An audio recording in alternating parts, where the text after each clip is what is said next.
Alhamdulillah wa salatu wa salam ala rasulillah sallallahu alayhi wa sallam. Nous allons poursuivre par la grâce d'Allah subhanahu wa ta'ala avec le livre Akhsar al-Mukhtasarat.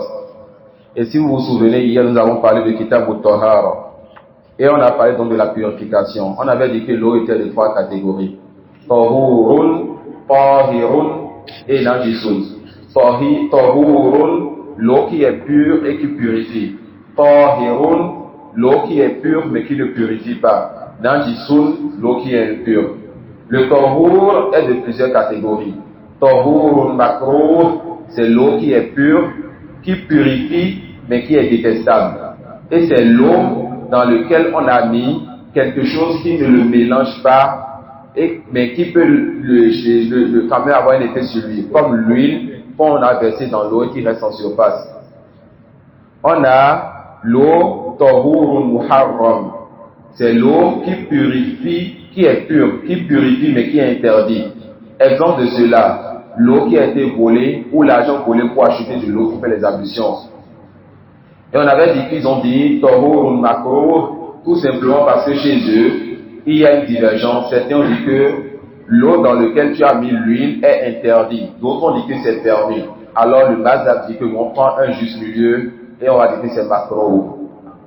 On a dit l'eau qui est tahir, et c'est l'eau dans laquelle on a mis quelque chose qui a changé son état. Et quand on dit son état, sa couleur, son odeur ou son goût. L'eau de Javel, l'eau dans laquelle on a mis le thé, donc le thé, le leptol, le lait, c'est-à-dire quand on met ces choses dans l'eau, que ça change quelque chose, ça devient quoi? Ça devient tahir. Et hier j'ai hésité sur quelque chose. Est-ce que le tahir, c'est quand ça change complètement ou quand ça change un peu? Alhamdulillah, un de nos frères, Hafizullah, a attiré mon attention sur ça hier. J'ai questionné l'un de mes chefs et de mes camarades là-bas, qui m'a confirmé que même le petit changement, ça rend ça tahir. Donc, tout changement grand ou petit dans l'eau, pas quelque chose de tahir, l'eau devient tahir dans le mazhab des Hanabila. Et l'eau qui est najis, c'est l'eau, n'est-ce pas, qui a été changée par quelque chose d'impur.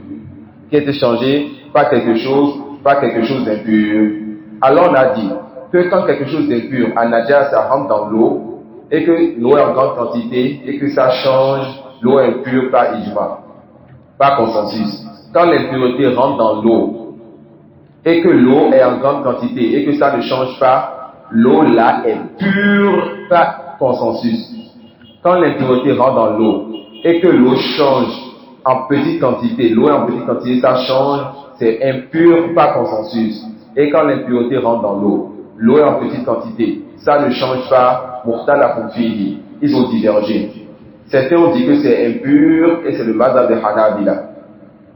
Et la deuxième parole, ils ont dit quoi? Que ce n'est pas impur. On avait avant tout cela parlé de la définition du Tahara. On a dit que c'est le fait d'enlever la hadath. Et la hadath, c'est l'impureté que tu ne vois pas. Quand tu dors, tu te réveilles. Quand tu vas aux toilettes, etc. Tout cela, quand tu fais les ablutions, tu laves une deuxième fois, une troisième fois. Quand tu mets la main dans l'eau après un sommeil, tout cela, c'est soit la hadath ou bien ce qu'ils ont appelé ba'fiman al-hadath. Et le khabath, on a dit que c'était quoi? C'était tout simplement l'impureté que tu voyais, comme l'urine ou les matières fécales. Et on a l'obligation d'enlever ça de trois endroits. De la terre, l'endroit où nous prions, du corps et du vêtement. Ensuite, nous avons vu, on s'était arrêté sur le Kitab al-Tahara. Non, on s'était arrêté sur le Kitab al-Tahara. On va commencer aujourd'hui par la grâce d'Allah, un nouveau chapitre, Babul Aniya. Le chapitre des ustensiles. Mais qu'est-ce que nous avons étudié ustensiles en islam? Qu'est-ce que nous avons étudié ustensiles dans la jurisprudence? Les savants disent, on étudie le chapitre des ustensiles car l'eau est une matière qu'on conserve. Alors il faut étudier l'état de ceux qui conservent l'eau. On étudie le chapitre des ustensiles car certains ustensiles sont impurs. Il faut alors étudier les ustensiles qu'on peut utiliser pour faire les ablutions. Car les ablutions sont une condition de la prière. Si l'ustensile annule l'ablution, la prière est nulle donc. Non, t'as pas là.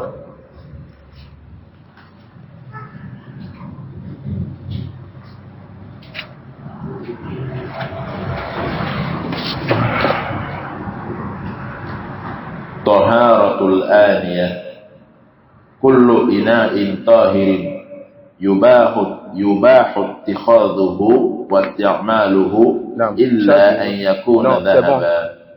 كل إناء طاهر يباح استعماله واتخاذه. L'auteur dit que tout ustensile est pur. On permet son ittikhaz et son isti'mal. C'est quoi ces deux mots? L'ittikhaz, c'est que tu prennes, n'est-ce pas, l'ustensile et que tu le gardes là comme décoration, par exemple, ou bien que tu mets ça là pour le commerce. Al-ittikhaz, an ta'khuzahu lizina ou litijara. C'est que tu prennes l'ustensile pour la décoration ou le commerce. Tout ustensile est pur. Tu peux l'utiliser pour, n'est-ce pas, la décoration ou le commerce. Awisti'amaluhu, son utilisation, c'est-à-dire tu manges dedans ou tu bois avec. Donc quand on dit dans les livres de jurisprudence ittikhaz, c'est le fait de prendre la chose comme objet de décoration ou de commerce. Mais quand on dit isti'amal, c'est que tu prennes la chose, n'est-ce pas, et que tu manges dedans ou que tu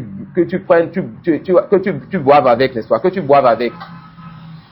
Tout ustensile est permis alors dans ce cas pour ces choses citées. Et la règle de base, al-aslu fil awani al-hill. La base dans les ustensiles, c'est la permission. Allah subhanahu wa ta'ala dit, huwa allazi khalaqa lakum ma fil ardi jami'a. C'est Allah qui vous a créé ce qui est sur la terre tout entière. Et les ustensiles sont sur la terre, alors ils sont permis pour nous. D'accord? T'as pas de la fin. Tu as déjà lu ça. Illa an yakuna zahaban aw fiddatan aw mudabbaban bihima. Toutes les ustensiles sont permis, sauf. C'est quoi les ustensiles qui ne sont pas permis, ibad Allah? Lorsque l'ustensile est en or, en argent, ou on a couvert ça d'or ou d'argent. Lorsque l'ustensile est en or, en argent, ou on a couvert ça d'or ou d'argent, c'est interdit le fait de prendre ça comme objet de décoration, de commerce, ou de manger ou de boire dedans chez les Hanabila. Mais d'autres savants vous disent que c'est interdit de manger ou de boire dans l'ustensile en or et en argent, mais c'est permis de prendre ça comme objet de décoration. D'accord? Certains savants vous disent, et c'est les Hanabila, c'est interdit de manger dedans, dans les ustensiles d'or et d'argent, de manger dedans, de boire d'argent, de boire dedans, de prendre ça comme objet de décoration ou de commerce. Mais d'autres savants vous disent, c'est interdit de manger dedans, de boire dedans, mais c'est permis de prendre ça comme objet de décoration ou de commerce. Et je n'ai pas de théologie sur ces deux paroles. D'accord? Ces deux paroles chez nos savants, et ils ont des preuves sur cela. Et le mudabbab, c'est lorsque tu viens, n'est-ce pas, enjoliver ou bien pour une certaine raison, tu viens mettre l'or ou l'argent sur l'ustensile. Mais sachez donc que l'interdiction est sur l'or et l'argent, pas sur autre que parmi les pierres précieuses. Celui qui arrive à faire une assiette ou un bol avec du diamant, il est permis de manger, de boire dedans. L'interdiction, c'est seulement sur l'or et sur l'argent. Non, mais t'as pas de l'or.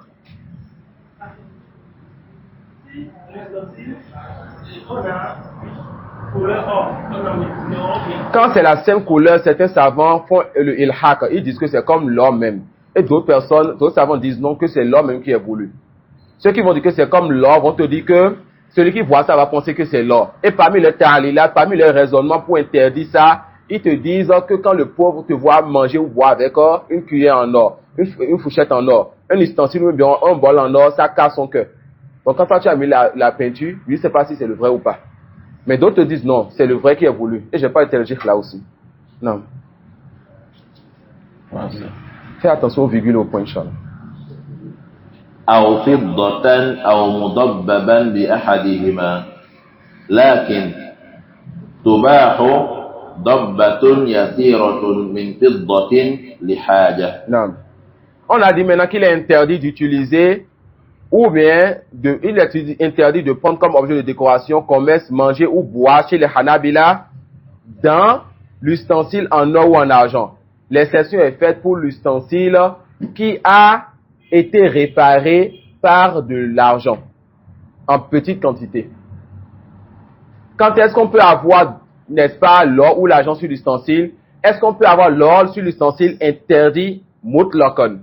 Il n'y a pas d'exception. Mais quant à l'argent, l'auteur dit walakin tubahun dabbatun.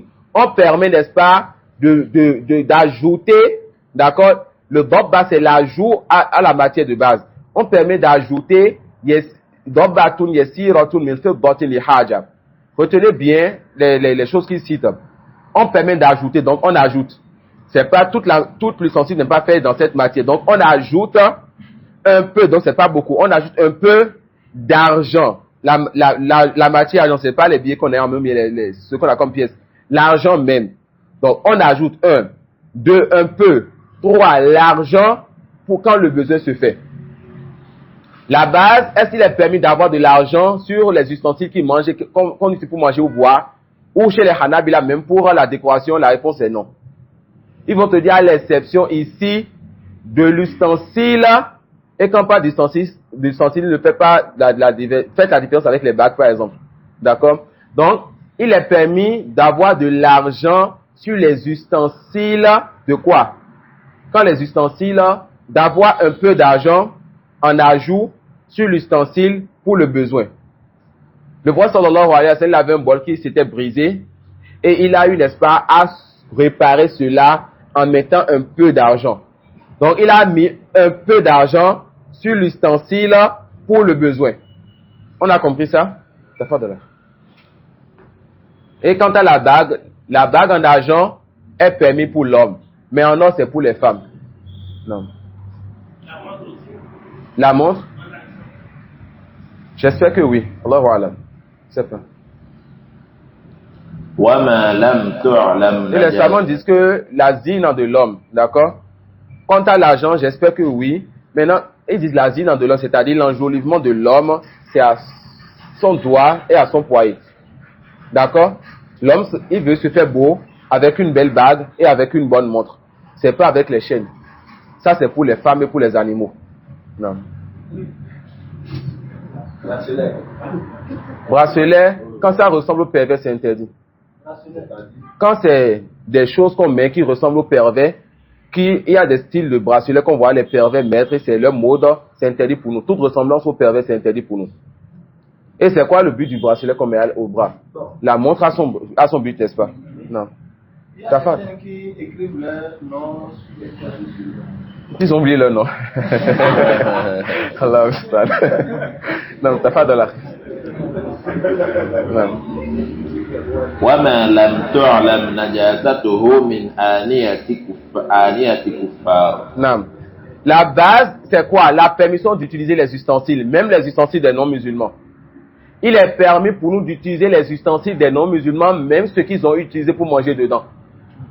Tant qu'on n'a pas la conviction que cela est impur. Parmi les ustensiles qu'un non-musulman utilise, c'est impur. Je viens quelque part, un maquis où je vais manger du riz. Et je vois qu'un non-musulman a mangé là, on m'a lavé cela, et quand on m'a servi mon riz dedans, il y a certains restes de ce qu'il a mangé. Et j'ai vu qu'il a mangé du riz, de la pâte comme moi. Il n'y a aucun mal à utiliser l'ustensile là, et à manger ce qu'on m'a vendu dedans. Mais l'autre a mangé la viande de porc. Le porc et le chien sont impurs. Attention, ils sont comme l'excrément et comme l'urine. Ils sont eux-mêmes impurs. Ça peut aller. Le porc et le singe sont impurs. Donc, le porc et le chien sont impurs. D'accord? Voilà pourquoi celui qui a de l'eau, celui qui a la main mouillée, qui touche un porc ou un chien, doit laver sa main. Pourquoi? Parce que les savants disent que l'impureté se transfère quand la chose est humide. Mais quand ta main est sec et que tu touches un chien ou bien un porc, tu n'as rien. Mais quand ta main est humide, ou bien que le chien vient de quitter, ou le porc a quitté quelque chose d'humide comme de l'eau, et t'as frotté ton vêtement, tu prépares ce vêtement. Mais la peau du chien et du porc est sec, et il t'a frotté ton vêtement, tu peux prier avec. Ça peut aller. Donc il a mangé la viande de porc. Je ne peux pas manger dans cet ustensile jusqu'à ce qu'on me lave ça bien. Quand on a lavé, je peux manger dedans, même si c'est un non-musulman qui a mis le porc dedans. Non. C'est ça que l'auteur dit, wa ma lam tu'lam najasatuhu min aniyati kuffarin wa thiyabihim tahir. Aussi le vêtement. Est-ce que le vêtement que non-musulman a porté, je peux porter cela? La réponse oui. Tant que je n'ai pas la certitude que cela est impur. Comme le fait que un non-musulman, n'est-ce pas, a enlevé un pantalon, ou mais je vais chez un camarade non-musulman. On est là, l'heure de la prière sonne, il n'y a pas de mosquée dans la zone, mais il y a une mosquée, je vais à la mosquée, peut-être je suis avec mon enfant, mais son enfant est venu dans ce que j'ai porté. Je ne peux pas laver ça avant d'aller à la mosquée. Je dis, passe-moi l'un de tes pantalons. C'est permis pour moi de porter son pantalon. D'accord? C'est permis pour moi de porter le pantalon de ce camarade non-musulman. Sauf si j'ai la certitude que c'est impur. Comme le fait que quand eux ils urinent, ne nettoient pas. Et je sais que ce qu'il a porté là, peut-être il a uriné tout à l'heure, je ne porte pas ça là. Donne-moi un autre pantalon. Non. وثيابهم طاهرة ولا يطهر جلد ميتة بدباغ. Non. Le jild, c'est la peau. Le meita ou bien la meita, c'est la bête qui est morte sans être égorgée. Soit elle est morte, n'est-ce pas, naturellement, ou un accident. Cette bête-là, elle est interdite aux musulmans. Elle est impure. Donc la bête qui est morte sans être égorgée, c'est quoi? Elle est devenue impure. Même si c'est un mouton qui meurt naturellement ou qui veut traverser ou la renverser, ça devient quoi? Impur. Un bœuf, on le voit souvent les gens, malheureusement. Le bœuf veut traverser, on l'a renversé, le bœuf devient quoi? Impur. Alors son jild, son corps, sa parure est impure. Les Hanabila, le Mazhab vous dit que la peau de la bête morte ne devient plus pure, mais si tu fais ce qu'on appelle le dibar c'est le fait de travailler la peau. D'accord? C'est le fait de travailler la peau. Comment on appelle ça en français? Le tannage. Le tannage. Quoi? Le tannage. C'est ce que vous savez, alors, le tannage, c'est ça?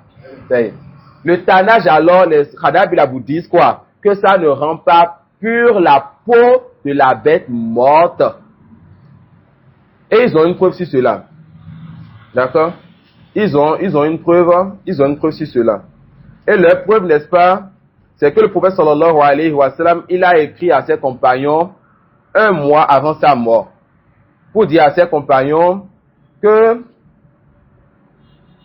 la tantafi'u min al-mayyitati bi ihabin wa la asab. Le prophète sallallahu alayhi wa sallam leur a interdit quelques semaines avant sa mort, ce qui montre que ça c'était sa dernière parole. Et quand tu connais donc la dernière parole et qu'on avait une parole précédente qui permettait la chose, l'autre a été annulée pour la nouvelle. On avait d'autres hadiths qui permettaient, n'est-ce pas, d'utiliser la bête morte. Le prophète sallallahu alayhi wa sallam avec ses compagnons, il voit, n'est-ce pas, un mouton mort sur la voie, et il a dit, pourquoi vous ne prenez pas pour profiter donc de sa peau? Ils ont dit, mais c'est une bête morte. Il a dit quoi? Que c'est le fait de manger qui est interdit pour vous.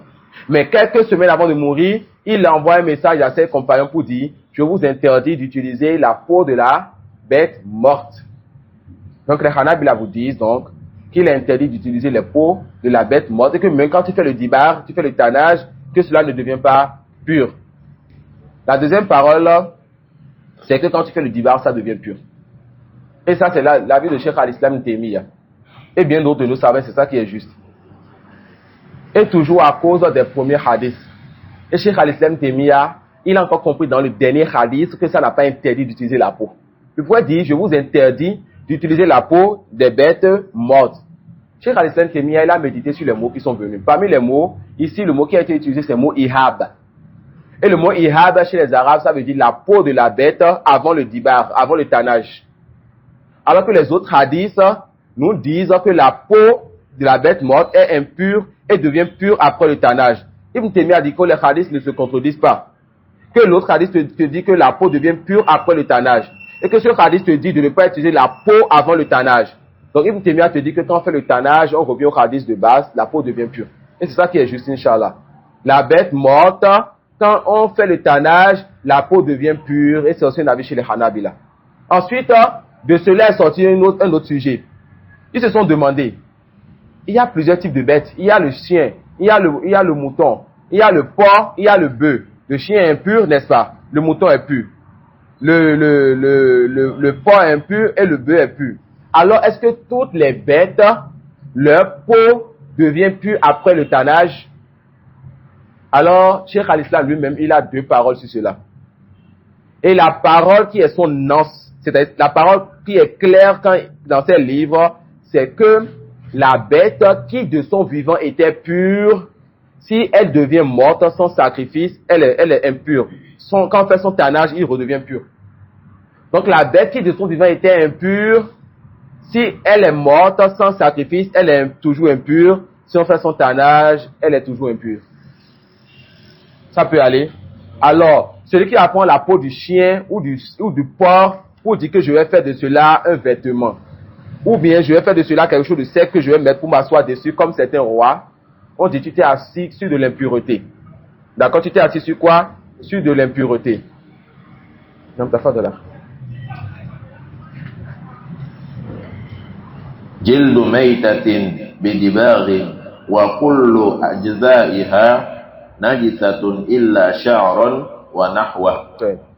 Avant de citer ça là, la bête impure de son vivant reste impure après sa mort, malgré, n'est-ce pas, le dibar, malgré le tannage.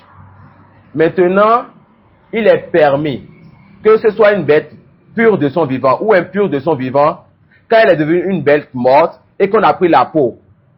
Si on n'a pas fait le tannage, tout le monde est d'accord pour dire que la peau est impure, n'est-ce pas? Une bête pure de son vivant qui meurt sans sacrifice, sans tannage, est-ce que la peau est pure? La réponse non. Une bête impure de son vivant et qui meurt avec ou sans sacrifice, la peau est impure, n'est-ce pas? Les Hanafi, il a besoin de quoi maintenant? Qu'on n'utilise pas la peau et que cette peau impure, quand ça te touche, tu dois laver avant la prière, n'est-ce pas? Sauf si la peau, elle est sec et que ta main est sec. Comme on l'a dit tout à l'heure, quand la chose est sec, ça ne transfère pas l'impureté. Ensuite, ce que le frère Hafizullah Ta'ala, il a lu maintenant, c'est la parole de l'auteur wa kullu ajza'iha najisatun illa sha'ran wa nahwa. Toutes les parties, n'est-ce pas, de la bête morte sont impures sauf ses cheveux et ce qui est dans ce sens. Donc les cheveux de la bête morte ne sont pas impurs. Quand on dit ce qui est dans ce sens, je vous donne une règle générale pour comprendre ce qui est dans ce sens. C'est tout ce qui ne contient pas la vie pour cette bête morte, c'est-à-dire tout ce dans quoi le sang ne circule pas. Donc tout ce dans quoi le sang ne circule pas sur la bête, même si elle est morte sans sacrifice, cette chose-là, on peut l'utiliser. Donc, les poils du mouton qui meurt, on peut l'utiliser. Et on fait la différence entre les poils et la peau. Ça peut aller. Non. والمنفصل من حي ميتة كميتة. والمنفصل من حي كميتة. Ça, c'est une règle que le chef vous donne. Que ce qui a été coupé d'un animal vivant a le jugement de l'animal mort. Quelqu'un vient maintenant et la personne veut aller voler, n'est-ce pas, un mouton. Et le mouton essaie de se défendre, il voit les gens venir et il veut vite faire pour partir et il arrive à couper, n'est-ce pas, le pied de mouton et fuit avec. On dit le pied que tu as coupé à le jour de la bête morte. Est-ce qu'on peut manger ça? La réponse non. Donc ce qui est coupé d'une bête vivante à le jugement de la bête morte, c'est interdit, c'est impur, on ne mange pas ça. Sauf lorsque c'est une bête qui est en train de fuir. Et il y a certains bœufs et certains moutons qui, n'est-ce pas, à cause de leur nature, ils fuient et ils font du mal dans la ville. Et qu'est-ce qu'on fait dans ce cas? On pourchasse, n'est-ce pas, la bête. En la pourchassant, si vous avez coupé quelque chose d'elle, elle est pure. Vous pouvez même préparer manger. Donc, ce qui est coupé de la bête morte, là-bas, c'est quoi? C'est impur, on ne mange pas à la section de la bête, n'est-ce pas, qui a fui et on veut l'attraper, on a coupé d'elle quelque chose.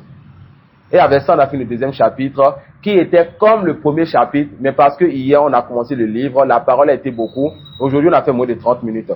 Et Inch'Allah, on va s'arrêter sur ceci. Et à la prochaine assise, c'est-à-dire demain, on va voir Kitabou, on va voir Babul Istinja. Comment se nettoyer les règles, n'est-ce pas, du nettoyage après la prière, après les besoins. Wallahu alam, wa subhanakallah wa bihamdik, ashhadu an la ilaha illa anta astaghfiruka wa atubu ilayk.